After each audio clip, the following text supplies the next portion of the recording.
Cuidado con las emociones, fíense solo de la inteligencia y la razón. Bueno, este ha sido el discurso de los últimos 2000 años. Y ahora viene la ciencia y dice, no es verdad, sin emociones no se puede ni vivir ni decidir. En redes, en unos instantes, verán por qué.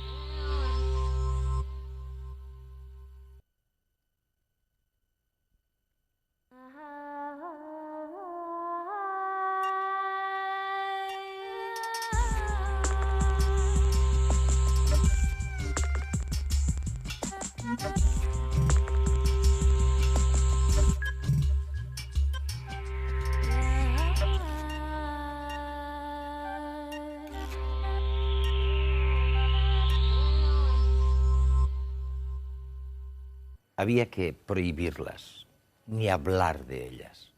Lo importante era la lógica y la razón.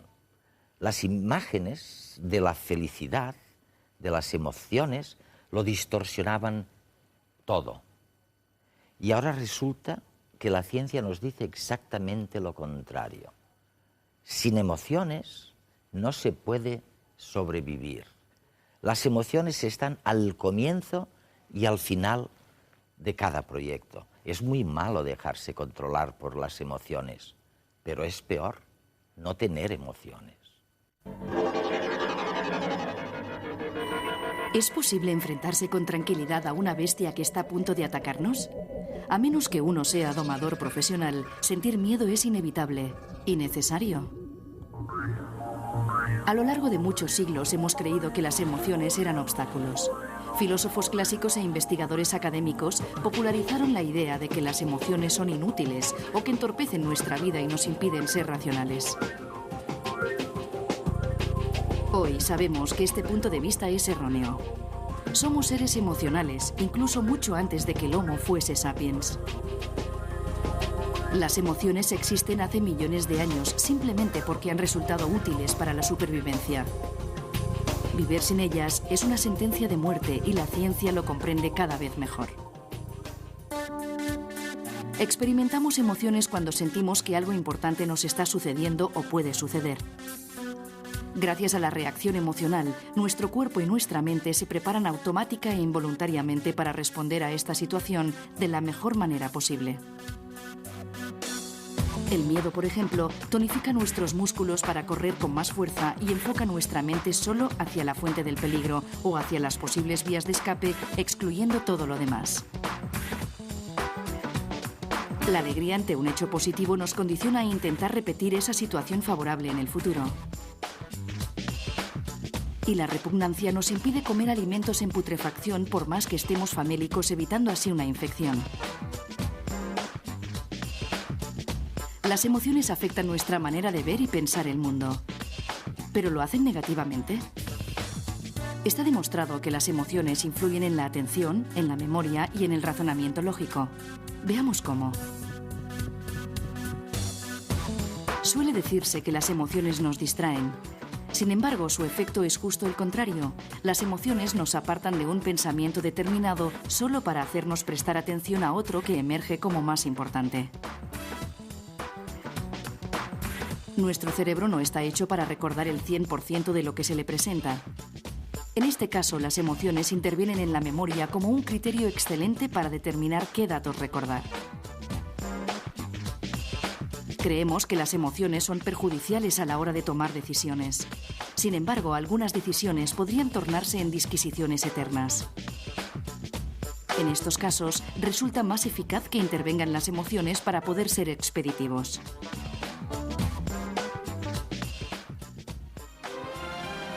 Un ser como el Capitán Spock de la serie Star Trek, muy inteligente pero carente de emociones, solo puede existir en la ficción. De hecho, la selección natural lo habría eliminado mucho antes de llegar a las naves espaciales. Hoy en día ya no convivimos con fieras salvajes, pero estamos habituados a coches que parecen conducidos por bestias. Necesitamos emociones no solo para sobrevivir al tránsito de la ciudad, sino también para tomar ciertas decisiones de manera eficaz, para comunicarnos y comprender a otras personas, y en definitiva, para asegurar la transmisión de nuestros genes.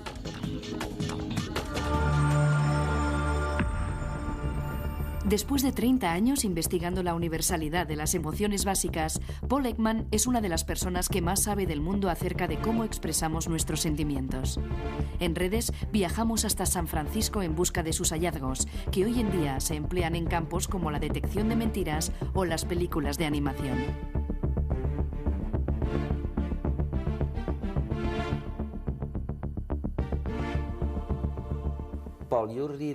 Paul, realmente eres un pionero. Hace 30 años a nadie le importaban las emociones y todavía menos las expresiones faciales de las emociones. Seguramente nadie se había ocupado desde Darwin y William James. Y tú llevas trabajando en esto 30 años. En realidad, 40 años. 40 años. El primer artículo que escribí fue en 1957. Dios mío, esto es mucho tiempo. Casi 50 años. Y realmente, lo que la gente siempre recordará es que en contra de lo que casi todo el mundo pensaba, tú sostenías que las expresiones faciales, la sorpresa, la ira, el asco... Eres bueno. Debería fotografiarte. Bueno, tú dices que son universales estas caras. Sí, empezamos pensando que no lo eran. Yo estudié a finales de los 40 y principios de los 50, cuando todo el mundo estaba muy influenciado por el punto de vista de Margaret Mead sobre el impacto cultural. Lo importante del comportamiento social era producto de la cultura, y era una visión de la naturaleza muy poco probable. Éramos como una tabula rasa, e incluso se creía que había culturas que no tenían ninguna emoción. Las expresiones no existían porque eran un invento cultural, y yo también creía en esto. Y no acababa de creérmelo. Pero como me había educado en este sistema, pensaba que tenía que ser lo correcto. Pero conseguí que me financiaran un proyecto en el que tenía que investigar si las expresiones y los gestos eran universales o específicos de una cultura. Yo empecé pensando que demostraría lo que decía Margaret Mead, pero lo que encontré era justo lo contrario.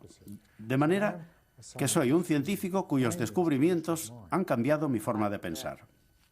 Pero resulta que son innatos y que ocurren en todas partes. Está claro que no podemos estudiar todas las culturas. Estudiamos 21 culturas que eran literarias y 2 culturas que no habían estado nunca en contacto con el mundo exterior. Creo que esto es suficiente para poder establecer generalizaciones, particularmente con las culturas aisladas visualmente preliterarias, ya que no podían haber aprendido por medio de contactos con otras culturas. Y nunca habían visto fotografías, revistas, periódicos, televisión o películas. O sea que cuando se está allí se pregunta, ¿qué cara pondrías si te dijeran que se ha muerto tu hijo? Y ponen la misma cara que en cualquier otra cultura, es completamente convincente. ¿Y qué me dices de los gestos simbólicos? Darwin también tenía razón, ya que se aplica a la cultura.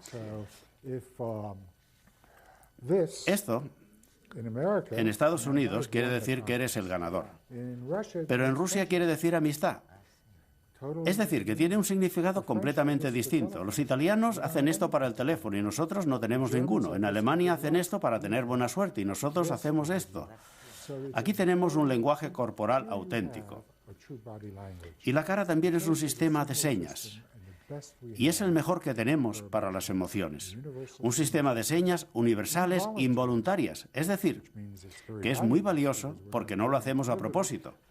Pero muchas de las expresiones sí que se pueden hacer deliberadamente, lo que nos puede llevar a que una cara nos engañe. Todo el mundo puede hacer una sonrisa, pero hay unas diferencias muy sutiles que te puedo mostrar entre una verdadera sonrisa de disfrutar y una sonrisa social, que es la que tenemos que poner cuando en realidad no estamos disfrutando. Como la que ponen los políticos. Por ejemplo. Pero en algunas ocasiones somos unos artistas muy buenos, y ya sabes que los actores están en el límite entre la verdad y la mentira, porque un buen actor consigue llegar a identificarse con el papel que interpreta. Y mientras lo está interpretando, esto lo hemos investigado, su fisiología es la misma que si estuviera sucediendo. Esto sucede con los buenos actores, y es por esto que nos llegan a emocionar. Aristóteles dijo que nos emocionamos cuando vemos la tragedia, y llegamos a tener miedo porque lo que vemos no es una representación simbólica. sino que estamos viendo a unos actores que en realidad son capaces de generarlo. Lleva mucho tiempo de ensayos y de habilidad. Pero con mucha escuela se puede llegar a conseguir. Se puede ver y sentir. ¿Para qué sirven las emociones? Bueno, yo no las diseñé, de manera que el científico tiene que hacer las preguntas de qué sucede, cuándo y cómo. Y no hay mucha gente que haga la pregunta de por qué sucede, porque es muy difícil obtener una respuesta científica. Te puedo ofrecer mi teoría, pero solo es la mía. Y las pruebas funcionan con la teoría en este momento, pero no es más que una teoría, no es un hecho. La universalidad es un hecho. Pero, ¿por qué es el sistema de señales universal más importante que tenemos para informar a otros miembros de otras especies de lo que nos sucede? Me imagino que durante el curso de la evolución era útil para las personas, porque podía informar a los que me rodeaban de cuando estaba enfadado para que se alejaran, y también por mi cara de miedo cuando había algún peligro, un predador.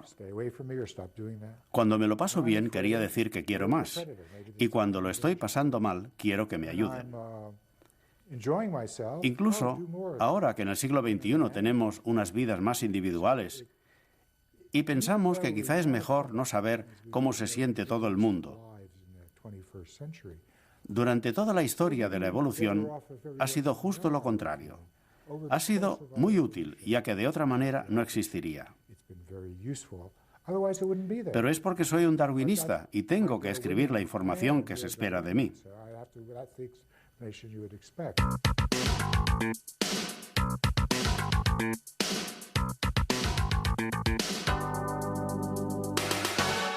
Los políticos hablan a los ciudadanos y por lo tanto necesitan encontrar un discurso que les permita llegar y ser recibidos de la mejor manera posible, ¿no? Por eso los políticos intentan encontrar empatías emocionales, sintonías emocionales que permitan después ser como una especie de puente hacia las nuevas ideas o hacia los mensajes políticos, ¿no?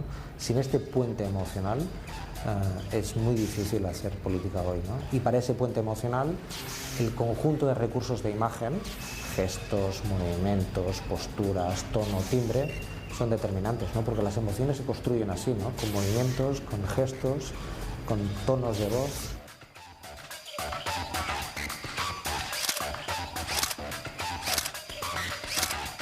En esta escena histórica hay tres personajes, pero hay un gran dominador de la escena. Es Arafat, que con su gesto siempre lleva la iniciativa, con su firmeza de posición y de postura, consigue girar toda la situación y todos los personajes hacia él, ¿no? En la escena hay un detalle interesante y es que Rabin lleva los papeles de su discurso arrugados en su mano izquierda, que es un gesto de inseguridad y de timidez y también de desconfianza.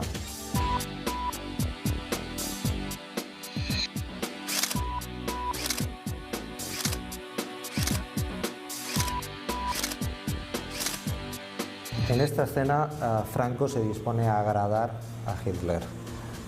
Su actitud, su manera de dar las manos tan afectuosa, cruzando la una sobre la otra, es un gesto inhabitual para dos personas que no se conocen, pero en la que una quiere mostrar un grado de afecto y de familiaridad inexistentes. La actitud de Franco yo creo que sorprende a Hitler, que quizás esperaba un saludo marcial inicial, por eso lleva los guantes en la mano, y le obliga finalmente de manera improvisada a sacarse el guante de la mano derecha para poder de nuevo saludar a Franco con el contacto de las palmas de las manos.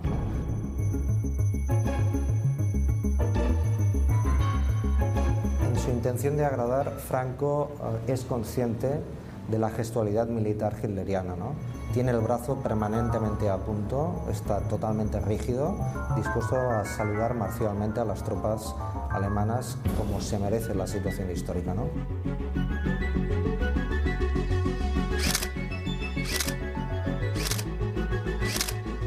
Hay un elemento en esta secuencia que es la distancia entre los cuerpos, es decir, la distancia que, por ejemplo, hay entre el presidente Barroso y Blair, y entre Blair y Bush es mucho mayor que la que tienen, digamos, Bush y Aznar, ¿no? Las distancias, digamos, en la posición de una fotografía marca también los grados de proximidad y de sintonía. La secuencia también nos ofrece la sonrisa de Aznar, ¿no? No es tanto una sonrisa, sino una posición facial de máscara, de protección y de distancia respecto a cualquier situación que le permita protegerse, ¿no? Paul, si existe de veras una expresión facial ideal que exprese la agonía y la tristeza, ahí la tenemos, ¿eh? Sí, es muy intensa y probablemente no podría serlo más.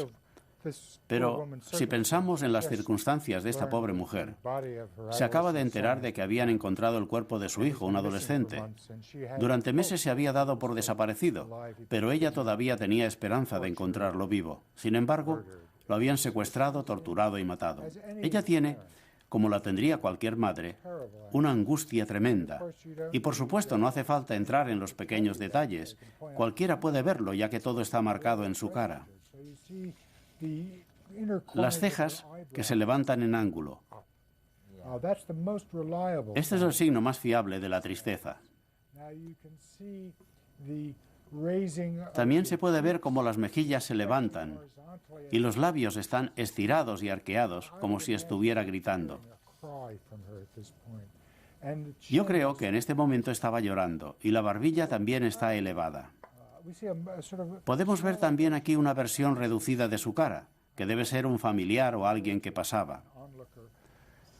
Incluso esta imagen hace que nosotros también nos pongamos tristes, ya que el mensaje, la función de la angustia, es decir, que se necesita ayuda y que alguien nos conforte. En este momento está desesperada. Y después te enseñaré también el signo sutil que señala el comienzo de la angustia, o que se la está intentando esconder, pero aquí está completamente desarrollada y descontrolada. Veamos estos detalles que muestran la tristeza cuando ya ha empezado, pero todavía no es evidente.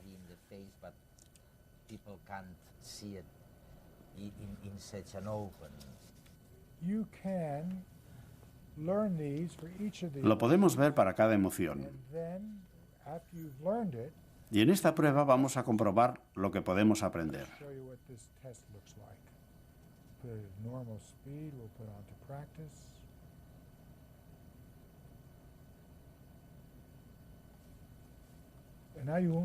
Ahora aparecerá una imagen, pero yo no sé cuál es.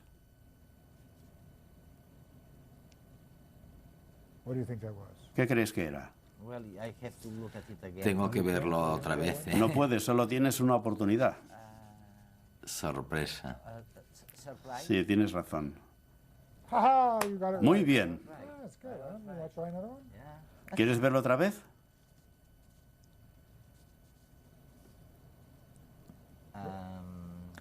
Pues no sé. ¿Cómo lo llamarías eso? Asco o... ¿Quieres verlo otra vez? Vamos a ver. ¿Sorpresa de nuevo? No. Ahora aparece la respuesta correcta, enfado, y la vuelve a mostrar. Cuando se hace esta prueba se puede ver cuando se ha acertado o no. Y después de haber hecho unos cuantos se pueden identificar en un momento. Esto es sorpresa. Aquí tenemos la sorpresa. Las cejas están elevadas, los ojos están elevados y muy abiertos, y está boquiabierta.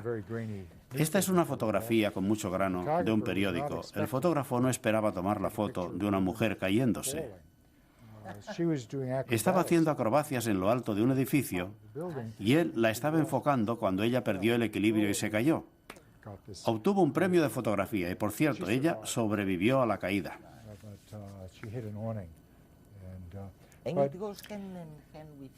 Y dices que eso está muy vinculado al miedo. La sorpresa es la emoción más corta, porque tenemos que estar sorprendidos hasta que sabemos de qué lo estamos. Siempre se trata de algo inesperado, y después se puede estar o aliviado, o divertido, o con miedo. Muy a menudo se siente miedo, porque a menudo las cosas inesperadas nos suponen una amenaza. Paul, ¿y cómo es que algunas personas disfrutan con el miedo e incluso del terror? Cualquier emoción se puede disfrutar, y hay gente que disfruta incluso con las emociones negativas. Por ejemplo, a mí no me gusta llorar, pero hay gente que quiere leer novelas que les hagan llorar, o quieren ir a ver películas que les hagan llorar.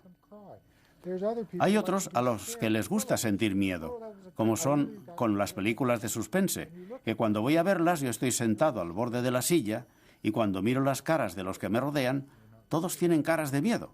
Pero por supuesto no es verdad. No se corre ningún riesgo y es como un ejercicio emocional. Hay otros a los que les gusta sentirse enfadados y ven películas como Rocky o películas de boxeo. Hay muchos niños que les gusta sentir asco. Hay toda una industria que fabrica juguetes asquerosos con olores desagradables para niños. Y también hay adultos a los que les gusta sentir asco. También hay a quien le gusta sentir desprecio o sentirse superior. Hay gente a la que no le gustan las sorpresas y si les organizas una fiesta sorpresa te dicen no se te ocurra volverlo a hacer. No me gustan las sorpresas, me gusta saber qué es lo que va a pasar.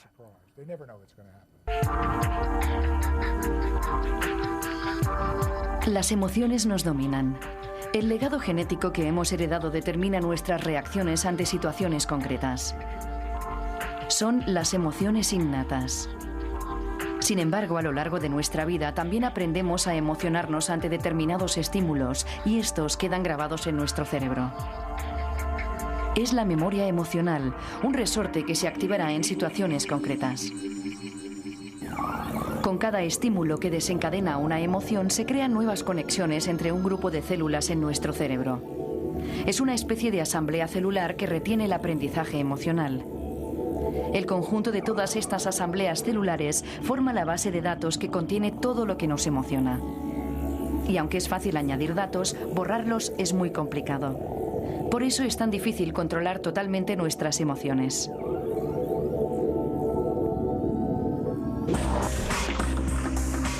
Este proceso se produce de manera inconsciente a un nivel cerebral muy primitivo. Incluso animales como la mosca de la fruta o los caracoles experimentan este tipo de aprendizaje emocional.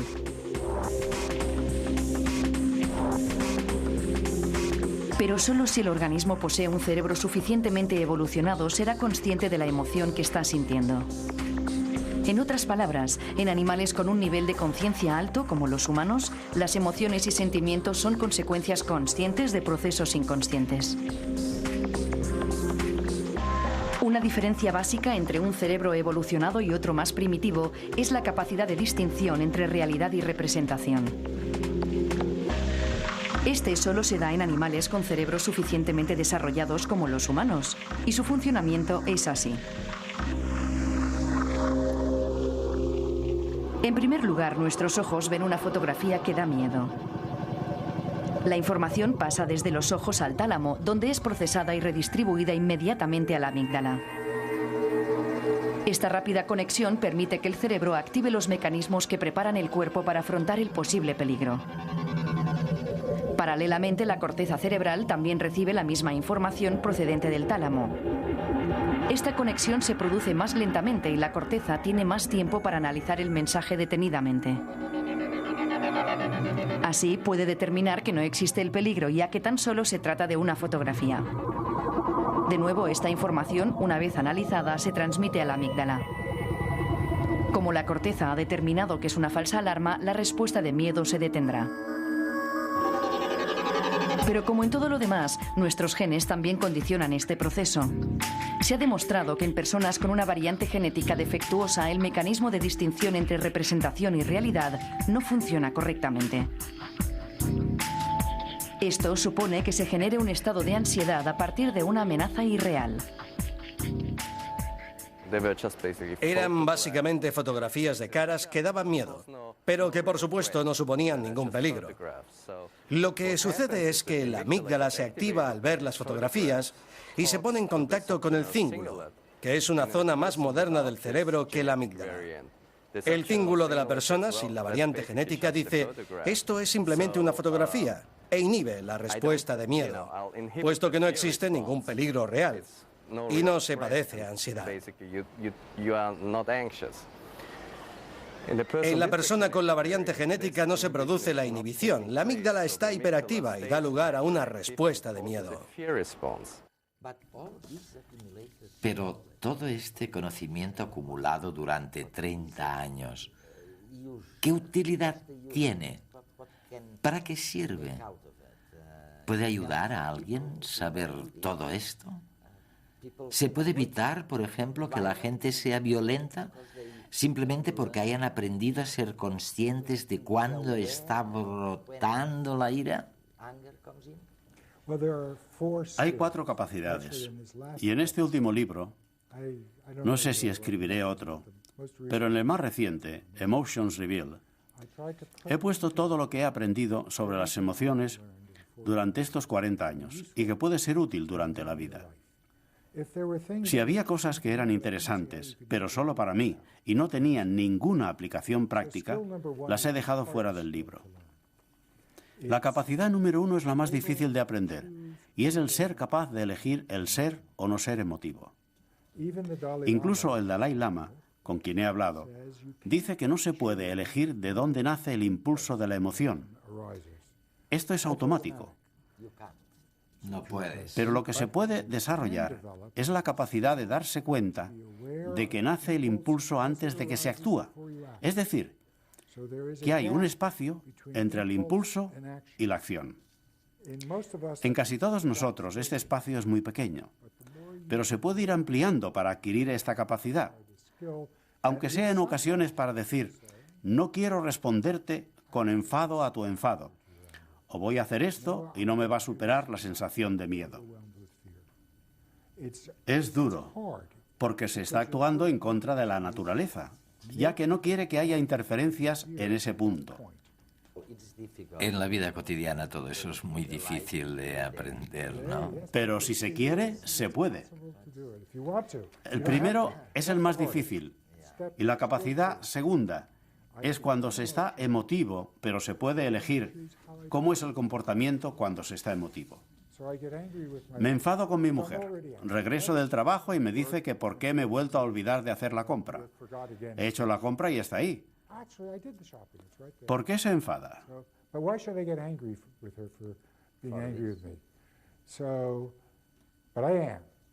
¿Cómo voy a comportarme para expresar mi enfado de forma que maximice la utilidad del enfado para ella y para mí? ¿Se puede elegir esto? El impulso natural, desgraciadamente, cuando se está enfadado, es herir a la persona con la que se está enfadada. Y eso hace que se destruya todo y que las cosas vayan a peor. Lo que hay que intentar hacer es dirigir el enfado hacia la acción que ha herido, no hacia la persona como actor. El tercero es una bomba. Los 2 primeros son duros y hay que trabajarlos de forma continuada, pero mejoran la vida. El tercero es aprender a ser más sensibles a las emociones de otros.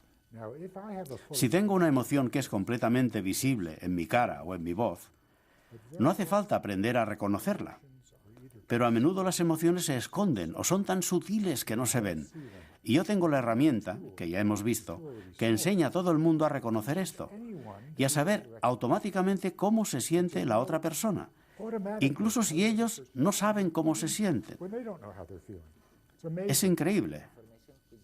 Una información que se puede ver en la micro. Eso es, en la microexpresión facial. Y luego está la última capacidad, a la que en la época en que escribí el libro no le di mucha importancia.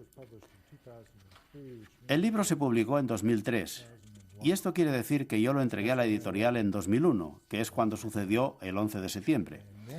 Y en la actualidad trabajo casi por completo y aplico mi trabajo a la seguridad nacional, para intentar disminuir el número de errores que se cometen cuando se hacen los interrogatorios y las investigaciones, y para aumentar la exactitud. ¿Habías pensado alguna vez durante estos 30 años, cuando empezaste a estudiar las expresiones faciales de una tribu en el Pacífico, que acabarías siendo un valor activo para la seguridad nacional? No, nunca lo pensé. Y las aplicaciones de este trabajo son impresionantes. He sido consultor de las 3 empresas más importantes de animación en este país: Disney, Pixar e Industrial Light and Magic. He formado actores y he rechazado la petición de algunos políticos para hacerlos más creíbles. Y mi trabajo se ha utilizado en un contexto médico para evaluar a pacientes que están en riesgo de sufrir enfermedades coronarias. Esto quiere decir que la cara, las emociones, se aplican en todas partes y en todo lo que importa. Y lo que he hecho es abrir y revelar cómo funciona.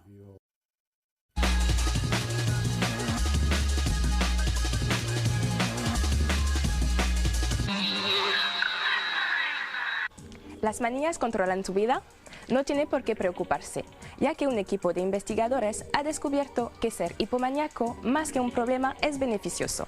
Por ejemplo, las personas tiquismiquis y con altibajos emocionales suelen ser las más creativas en el trabajo y en su vida social. El estudio ha consistido en investigar a un grupo de hipomaníacos, personas con ligeros problemas emocionales y psicológicos. Se trata de una patología que no llega a la consulta de los expertos, pero que puede limitar la vida cotidiana. Son gente entusiasta, hiperactiva y con una curiosidad casi infinita en muchos ámbitos. Los psicólogos aseguran que este carácter comparte cierta base genética con la de las personas que padecen trastorno bipolar, o sea, que pasan de la euforia a la depresión con mucha facilidad y sin causas aparentes. Las puntas de energía en muchas ocasiones van acompañadas de momentos de inspiración artística. Es decir, que este frenesí en los estados de ánimo puede acabar siendo productivo desde el punto de vista laboral. Muchos de los grandes hombres de la ciencia y el arte eran hipomaníacos. Igual que nos atrae un bar lleno de gente pasándoselo bien, a los abejorros les atraen las flores más concurridas. Al menos eso es lo que indica un ensayo realizado en Arizona. La peculiar investigación demuestra que los insectos son capaces de aprender pautas de comportamiento de sus vecinos más cercanos. En el ensayo había 2 grupos de flores, unas verdes artificiales y otras naranjas naturales. Tras varios meses de observación, se ha constatado que los abejorros que vieron a otros buscando alimento en las flores artificiales tenían el doble de probabilidades de escoger dichas flores por encima de las naturales cuando llegaba su turno de alimentarse. Así pues, se trata de la primera demostración de que los insectos pueden aprender a través de la simple observación de la conducta de otros insectos. En cambio, los abejorros, que no tuvieron el ejemplo de un grupo anterior, se decantaron por las flores naturales a la hora de buscar alimento. Para asegurarse de que los abejorros que espiaban a sus congéneres no estaban influidos por ninguna señal olfativa, en una segunda etapa se utilizaron unos insectos trampa hechos de resina y los resultados fueron los mismos. Dicen que la música amansa a las fieras. Ahora, un equipo de cardiólogos asegura que una melodía puede ser beneficiosa a la hora de tratar algunas patologías cardíacas.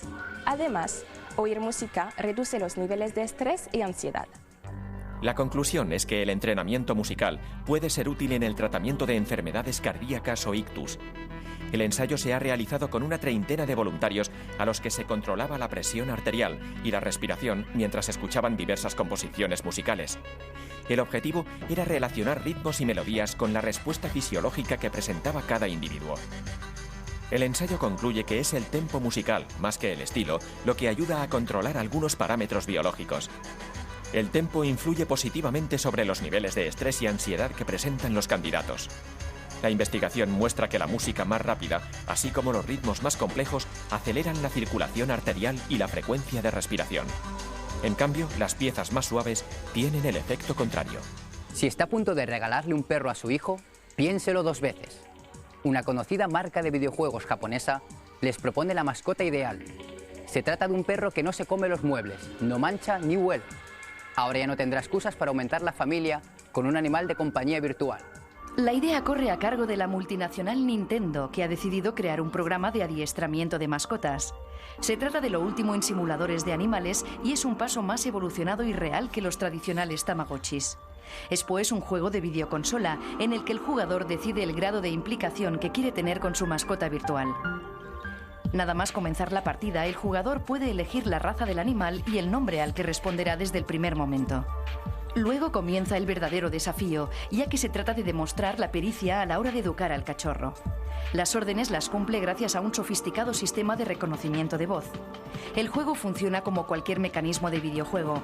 Gracias a un lápiz óptico, los jugadores pueden educar, jugar o acariciar a su mascota. Eso sí, si decides sacar al perro de paseo y el can no te hace caso, el juego te penaliza y deberás volver a empezar de cero, hasta que su educación sea exquisita.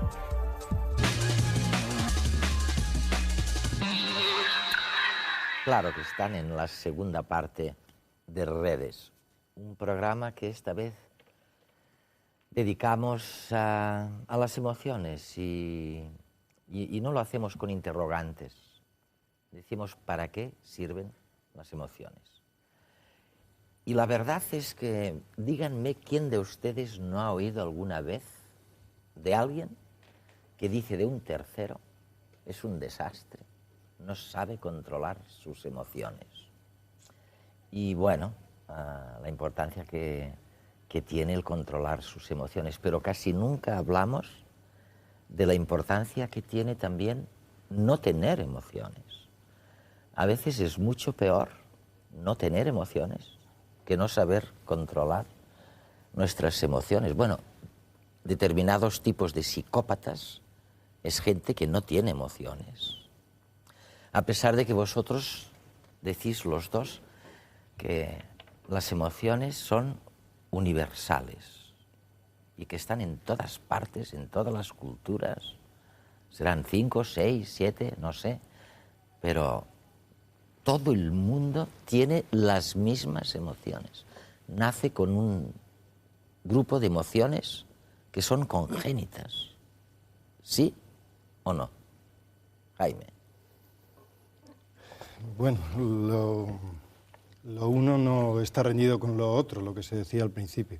Efectivamente, todos nacemos con una serie de capacidades y entre esas capacidades está una extraordinaria capacidad expresiva que el niño desde el primer momento de la vida nos demuestra.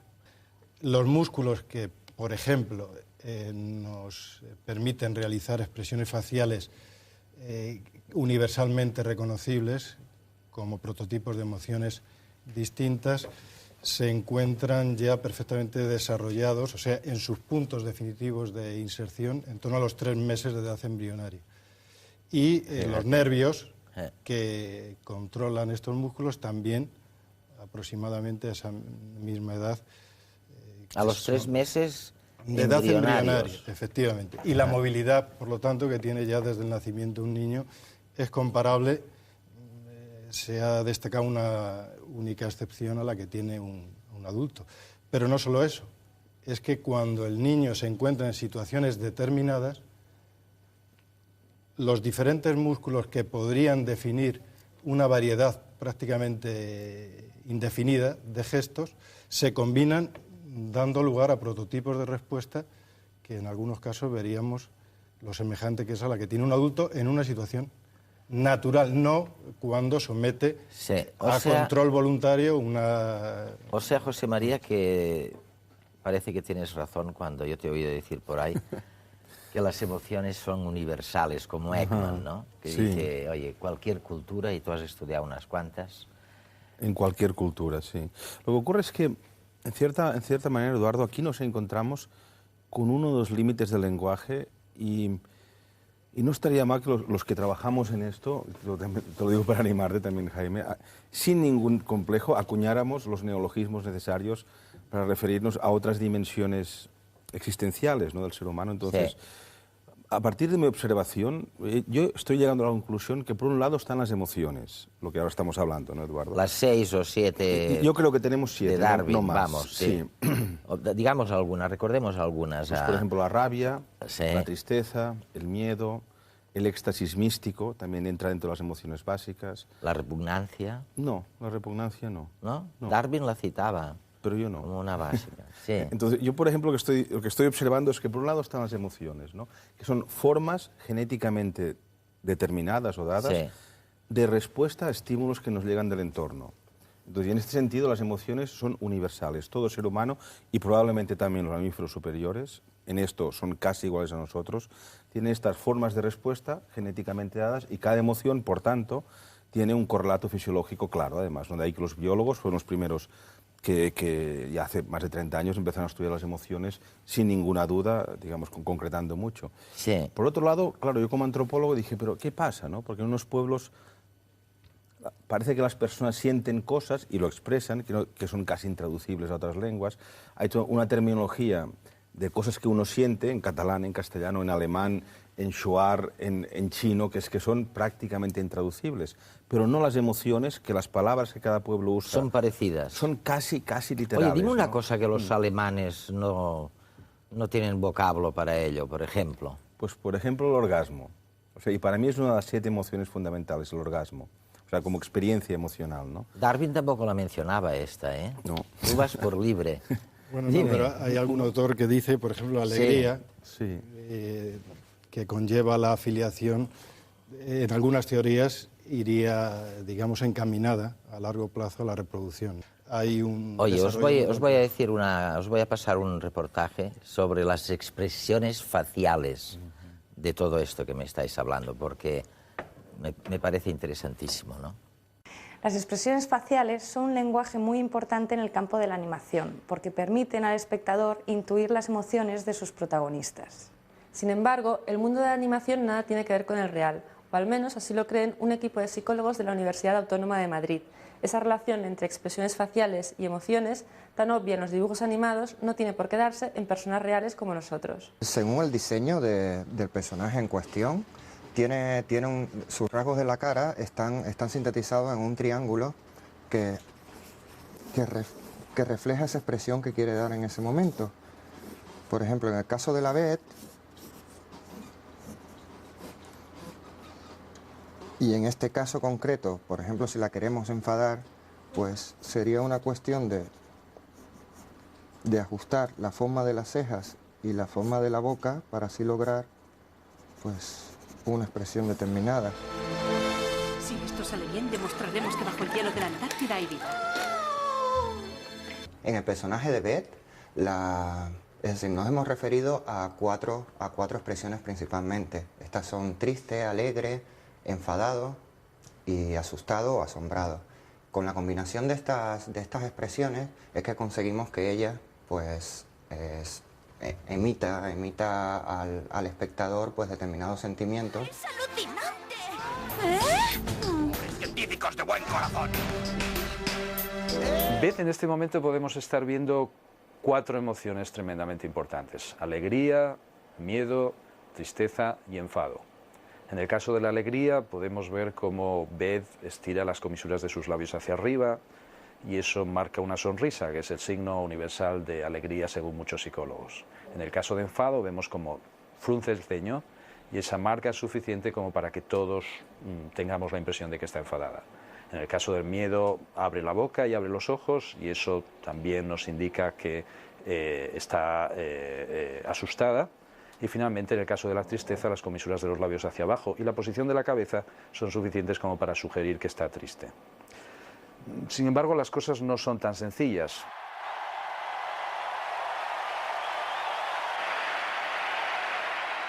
Este es un caso típico, es una atleta española, acaba de comprender que ha ganado una importante competición, ha logrado una medalla histórica. Su expresión es todavía ambigua, es una expresión que carece realmente de significado, hasta que en un momento determinado reconoce a alguien entre el público, y es justo en ese momento cuando nos encontramos con la expresión de alegría que se considera prototípica y técnicamente correcta. Medalla de plata para Carolina Pascual. Su expresión no solamente está relacionada con la emoción que sin duda está sintiendo, sino con el reconocimiento social. Normalmente cuando un lego habla sobre los toreros o piensa sobre los toreros, se imagina que está sintiendo miedo.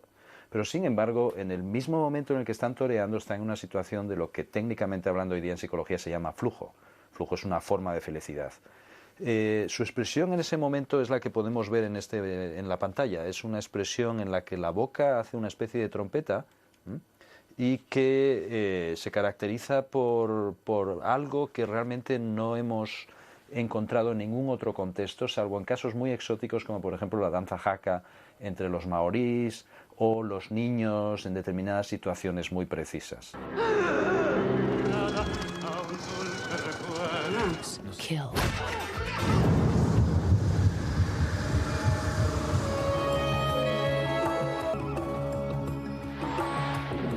Se entiende que las expresiones faciales son un repertorio limitado, un repertorio categorizado que comprende unos pocos gestos y por otra parte que se vinculan también con un conjunto muy limitado de emociones que se llaman emociones básicas como alegría, miedo, tristeza, ira, sorpresa.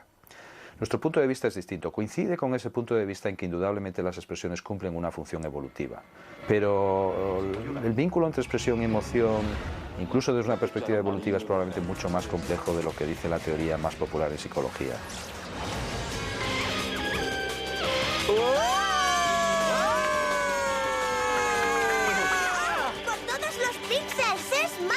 En último término, lo que nos estamos planteando es hasta qué punto realmente se puede explicar la expresión y la emoción de una forma simple, de una forma evidentemente muy gráfica, muy atractiva, que sirve, por ejemplo, para el diseño de personajes en los dibujos animados, pero que quizás no responde exactamente a lo que ocurre en los seres humanos. Genial. Oye, José María y Jaime, la gente dice la cara es el reflejo del alma. ¿Eso dicen? ¿O la mirada es el reflejo del alma? Pues toma la mirada, pero la expresión es un poco... ¿Es o no es? No sé, es que en mi opinión no es que la cara, como dices Eduardo, sea el reflejo del alma, sino que forma parte del alma.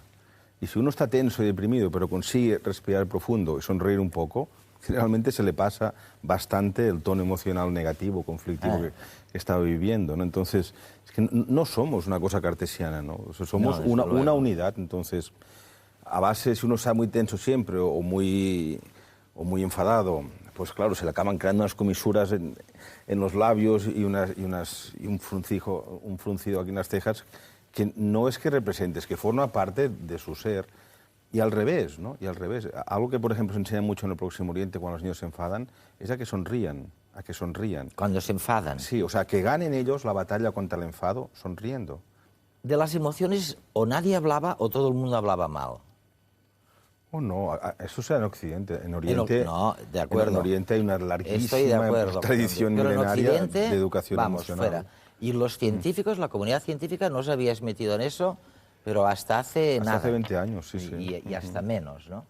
Entonces yo digo, oye, ahora resulta, me estáis descubriendo que las emociones son importantísimas. O sea que yo llego a ver que no hay ningún proyecto que llegue a buen término, que no tenga una emoción al comienzo. Y ahora estamos viendo que a la hora de decidir, al final del proyecto, tampoco sabes decidir si no es emocionalmente. Y que cuando la gente, el vecino, nos dice, no, es que lo he mesurado muy bien, lo he estudiado fantástico, he puesto los argumentos a favor y los argumentos en contra, y al final he tomado una decisión lógica, racional, de lo que me doy cuenta es que es mentira, que es una patraña. O sea que esta decisión al final tiene una componente emocional también, y si no, no hay decisión. Claro, de hecho, las personas creamos redes emocionales, yo hago lo de redes por el programa, sobre las cuales nos movemos, ¿no? Y uno trabaja y hace pactos con quien le es fraternalmente cercano o hacia quien tiene una simpatía profunda, y entonces lo otro funciona más fácilmente. Pero las redes sociales, en ese sentido yo discrepo mucho del marxismo, no tienen que ver con alcanzar medios de producción o situaciones sociales más favorables, sino las redes sociales se crean sobre las emociones. Oye, me dice Jaime, es que estoy recapitulando, que no se aprende lo de mentir. Sí, sí se aprende. Se aprende. Sí, cómo no.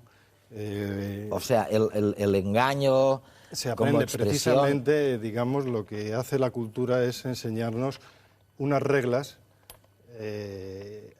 digamos, de expresión, de tal manera que uno aprende en cada contexto que es más adecuado expresar y naturalmente también aprende así a disociar un sentimiento de la propia expresión. O sea, aprendemos el engaño. Os voy a pasar un reportaje que habla un poquito de esto.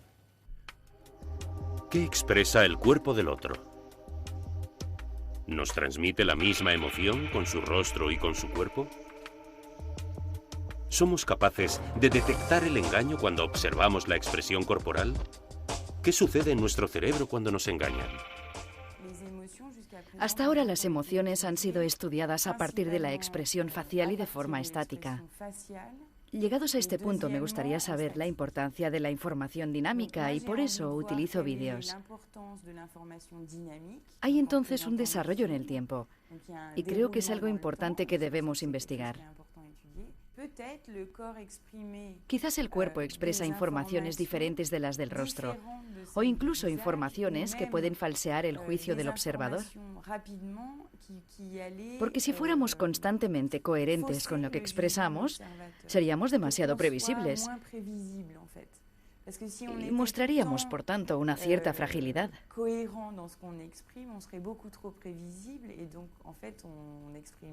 Lo que queremos ver realmente es cómo manifiestan los demás sus emociones e intenciones mediante la expresión corporal. Para eso eliminamos en los vídeos la expresión facial, ocultando la cara de los actores. En el estudio sometemos a escáner a varios sujetos, es decir, observamos lo que sucede en su cerebro mientras visionan pequeñas películas donde ven a un actor levantar una caja.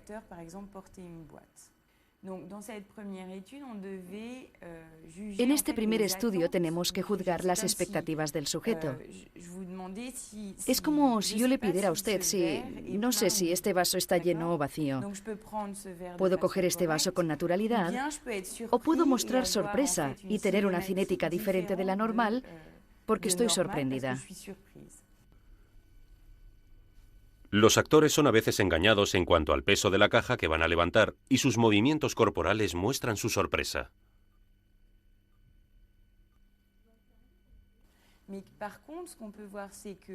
Lo que vemos es que tanto la amígdala como el córtex cingular anterior son regiones cerebrales específicas en la detección de la mentira. Y esto es lo realmente importante, detectar la mentira en el comportamiento no verbal del prójimo y no otro tipo de intención. Y a partir de estos resultados comenzamos a hacernos preguntas sobre la intención social frente al hecho de ser víctima del engaño.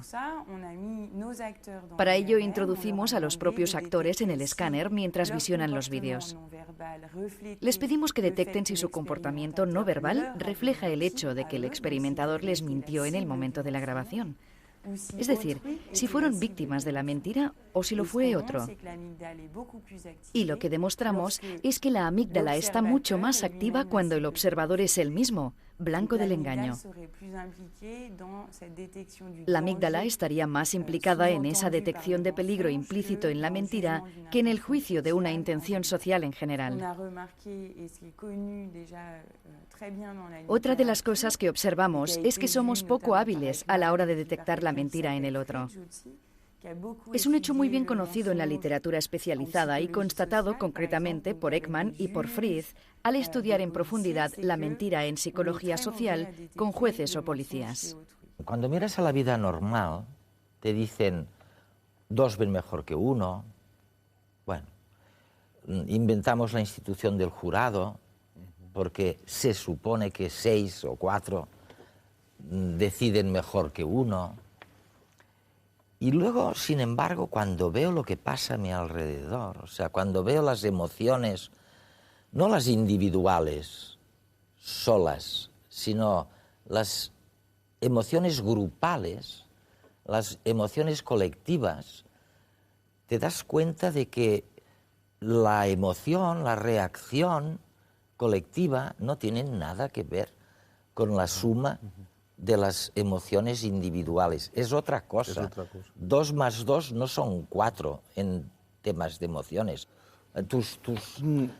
¿Cómo los llamas? Los de el Amazonas, este pueblo que tú has estudiado tanto. Los Shuar. Los Shuar. O Rachuara. Eso. Oye, sí, esos son dos ¿tienen emociones grupales ellos? Claro que tienen. No grupales, colectivas. Colectivas. ¿No? Y, de todas formas, ahora que lo mencionas, Eduardo, yo lo pondría en otra categoría de experiencia subjetiva, ¿no? Porque es cierto esto que dices y muy cierto, que a veces y con frecuencia, las emociones que individuos en concreto sienten no se corresponden con la expresión emocional colectiva del grupo al que pertenece el individuo, ¿no? Entonces, y en esto sí es cierto que hay algún tipo de resonancia, que yo creo que los científicos no sabemos casi nada o absolutamente nada de esto. Hay algún tipo de resonancia, no sé cómo llamarle, resonancia emocional, por usar esta expresión sabiendo que es incorrecta, ¿no?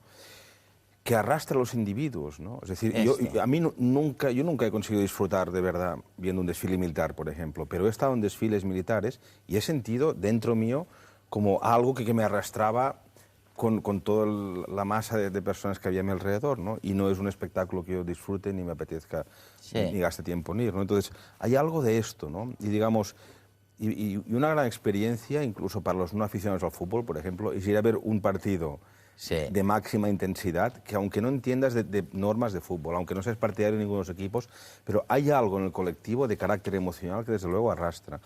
Y en otras sociedades, ya que los mencionabas, por ejemplo, entre los Shuar, las personas se provocan las emociones que ellos necesitan, o sea, aprenden a usarlas en beneficio del momento.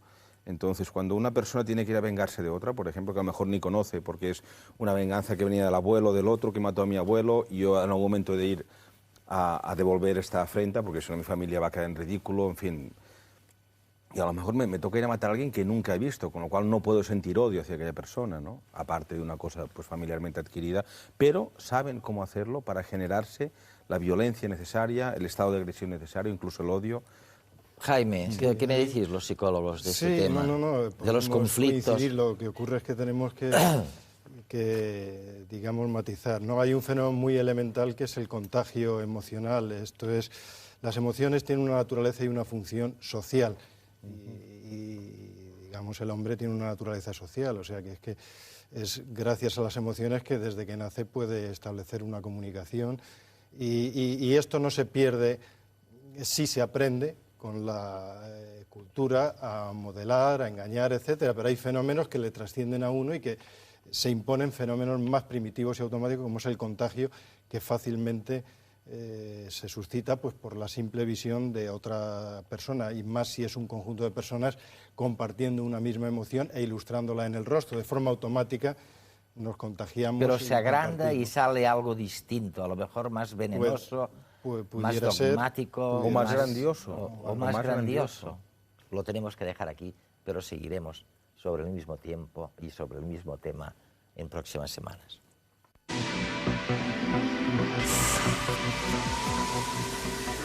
Esta temporada, el concurso La Cuestión de Redes os propone un viaje al futuro. ¿Te atreves a imaginar cómo será el mundo en el año 2105? Nanorobots que se replican, actualizaciones de nuestro software genético, cambio climático. ¿Cómo afectarán a nuestra vida cotidiana, a nuestra manera de relacionarnos? Puedes responder con un texto o con un formato audiovisual. Consulta las bases del concurso en nuestra página web. Atrévete a ser creativo sin olvidar el rigor. Nuestros horizontes se amplían exponencialmente. ¿Cómo te imaginas el mundo dentro de 100 años?